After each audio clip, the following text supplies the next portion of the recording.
മഞ്ഞിൽ പൂത്ത പ്രണയം. ഡിസംബർ മാസത്തിൽ മുണ്ടക്കയത്തെ അന്തരീക്ഷത്തിന് ഇന്നും ഒരു പ്രത്യേകതയുണ്ടായിരുന്നു. ഉത്തരേന്ത്യയിലെ പോലെയുള്ള കടുപ്പമേറിയ വരണ്ട തണുപ്പായിരുന്നില്ല അത്. മറിച്ച് നനഞ്ഞ മണ്ണിന്റെയും പാകമായ റബ്ബറിന്റെയും ഓരോ വീടുകളിലും ഒരുങ്ങുന്ന ക്രിസ്മസ് പ്ലം കേക്കിന്റെ മധുരമുള്ള സുഗന്ധം പേറിവരുന്ന തണുപ്പുള്ള നേരിയ മഞ്ഞ്. ടാക്സിയിൽ നിന്നിറങ്ങി ലഗേജ് സിറ്റൌട്ടിൽ വെക്കുമ്പോൾ സാമിന് ബാംഗ്ലൂരിലെ ജോലിത്തിരക്കിന്റെ ഭാരം പെട്ടെന്നിറക്കി വെച്ച പോലെ തോന്നി. മോനെ, എത്തിയോ? വാത്സല്യം നിറഞ്ഞ കണ്ണുകളോടെ അമ്മച്ചി ഓടി വന്നു. ആ അമ്മച്ചി. അമ്മയെ കെട്ടിപ്പിടിച്ചപ്പോൾ വെളിച്ചെണ്ണയുടെയും മഞ്ഞളിന്റെയും പരിചിതമായ ഗന്ധം സാം ശ്വസിച്ചു. അത് ക്രിസ്മസ് തലേന്നായിരുന്നു. ഈ ഗ്രാമം ശാന്തമായ എന്നാൽ ഉത്സവത്തിന്റെ പ്രതീതി നൽകുന്ന ഊർജത്താൽ നിറഞ്ഞിരുന്നു. വീട് പ്രകാശപൂരിതമായിരുന്നു. നീലയും പച്ചയും ചുവപ്പും നിറത്തിലുള്ള നക്ഷത്രവിളക്കുകൾ വീടിന്റെ മേൽക്കൂരയിലൂടെ കയറി പൂമുഖത്ത് തൂക്കിയ വലിയ നക്ഷത്രത്തിലേക്ക് ഒഴുകിയെത്തി. അവൻ പൂമുഖത്തെ കസേരയിലിരുന്നു. കടുപ്പമുള്ള മധുരമുള്ള കട്ടൻ ചായ ഒരു കവൾ കുടിച്ചു. ആ ഒരു നിമിഷത്തെ ശാന്തത അവനെ വല്ലാതെ സന്തോഷിപ്പിച്ചു.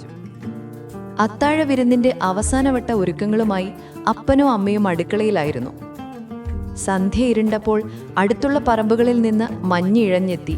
തെങ്ങോലകളുടെ അരികുകൾ മൃദുവായി തെരുവ് വിളക്കുകൾക്ക് മാന്ത്രികമായ മങ്ങിയ പ്രകാശം നൽകി.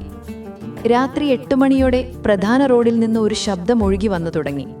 ചെറിയ ഡ്രമ്മിന്റെ താളാത്മകമായ ശബ്ദം, മനുഷ്യ ശബ്ദങ്ങളുടെ മനോഹരമായ ഈണം. ഗ്രാമത്തിലെ കരോൾ സംഘം അവരുടെ വീടുകൾ തോറുമുള്ള യാത്ര തുടങ്ങിയിരിക്കുന്നു. അവരിപ്പോൾ ഇങ്ങോട്ട് വരും. നിന്റെ കൂടെ പണ്ടു പഠിച്ച അഞ്ജലിയുമുണ്ട് ടീമിൽ. പലഹാരങ്ങൾ ഒരു ട്രേയിൽ കൊണ്ടുവന്നു വെക്കുന്നതിനിടയിൽ അമ്മച്ചി യാദൃച്ഛികമായി പറഞ്ഞു. ചായക്കപ്പ് ചുണ്ടോടടുപ്പിക്കവേ സാം നിശ്ചലനായി. അഞ്ജലി തോമസ്. സ്കൂൾ കാലഘട്ടത്തിലെ മറന്നുപോയ ഒരു ഈണം പോലെ ആ പേര് സാമിന്റെ മനസ്സിലെത്തി. സെയിന്റ് ജോസഫിലെ ക്ലാസ്സിൽ അവന്റെ 2 ബെഞ്ച് മുന്നിലിരുന്ന മിടുക്കിയായ പെൺകുട്ടി. 10ാം ക്ലാസ്സിൽ അവൻ കടം വാങ്ങിയ പക്ഷെ തിരികെ കൊടുക്കാൻ മറന്ന പേനയുടെ ഉടമ.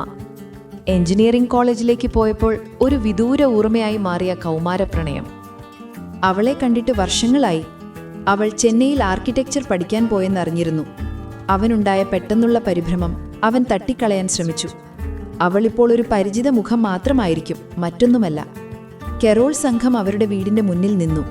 വെള്ളയും ചുവപ്പും വേഷമിട്ട് 20 പേർ പാടാൻ തയ്യാറായി നിന്നു. അപ്പോഴാണ് അവൻ അവളെ കണ്ടത്. അഞ്ജലി. അവൾ സംഘത്തിന്റെ അല്പം മുന്നിൽ നിന്ന് സംഗീതത്തിന്റെ ഷീറ്റ് കയ്യിൽ പിടിച്ച് മൃദുവായി ടീമിനെ ഏകോപിപ്പിക്കുകയായിരുന്നു. അവൾ ഒരുപാട് മാറിയിരിക്കുന്നു. നീണ്ട മുടിയിഴകൾ 2 വശത്തേക്കും മെടഞ്ഞിരുന്ന പെൺകുട്ടി ഇപ്പോൾ മഞ്ഞൾ തിളങ്ങുന്ന കറുത്ത മുടിയുള്ള ഒരു സ്ത്രീയായി മാറിയിരിക്കുന്നു. അവൾ ഒരു സാധാരണ വെള്ള കുർത്തയാണ് ധരിച്ചിരുന്നത്. അവൾ പുഞ്ചിരിച്ചപ്പോൾ കവിളിൽ ഒരു നുണക്കുഴി മിന്നിമറഞ്ഞു. സംഗീതം ആരംഭിച്ചു. അവർ മനോഹരമായ ക്രിസ്മസ് കെറോൾ ഗാനം ആലപിച്ചു. ഒരു വരം പടിയിറങ്ങി. സാം പൂമുഖത്ത് നിന്ന് അവരെ നോക്കി വിസ്മയിച്ചു നിന്നു.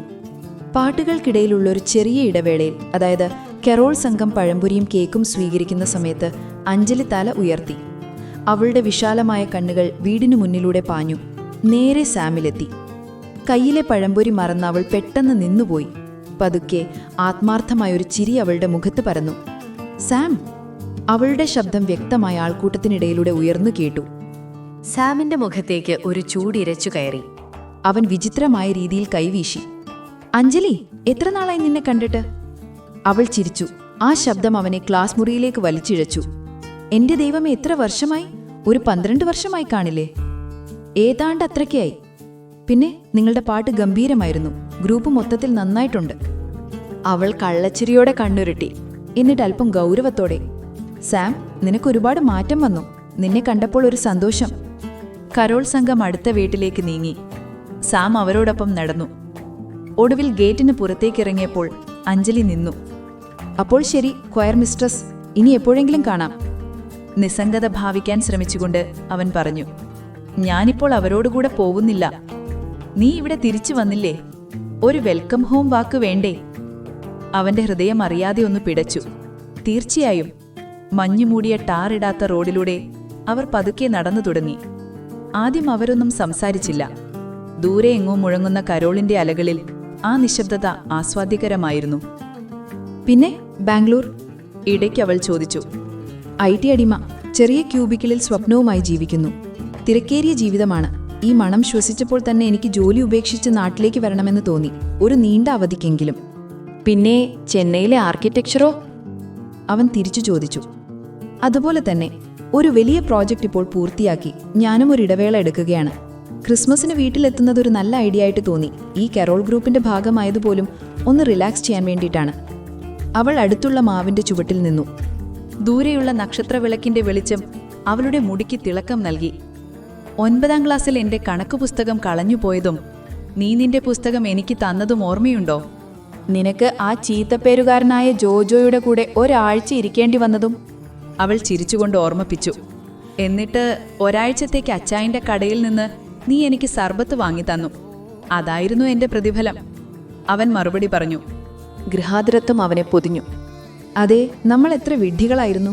അവൾ ആകാശത്തേക്ക് നോക്കി പറഞ്ഞു.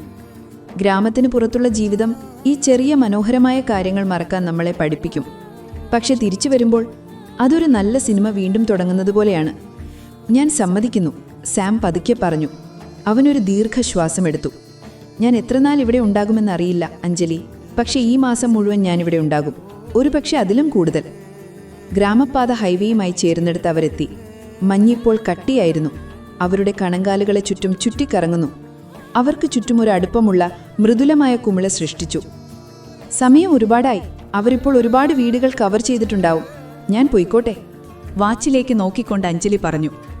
ആ നിമിഷം അവസാനിക്കാൻ അവൻ ഒട്ടും ആഗ്രഹിച്ചിരുന്നില്ല. വർഷങ്ങളുടെ അകൽച്ച മാഞ്ഞുപോയി. പകരം സൗഹൃദവും വീണ്ടും കണ്ടെത്തിയ ആവേശവും അവർ രണ്ടുപേരെയും പൊതിഞ്ഞു. നാളെ? അവൻ പതിഞ്ഞ സ്വരത്തിൽ ചോദിച്ചു. അവൾ അവനെ നോക്കി.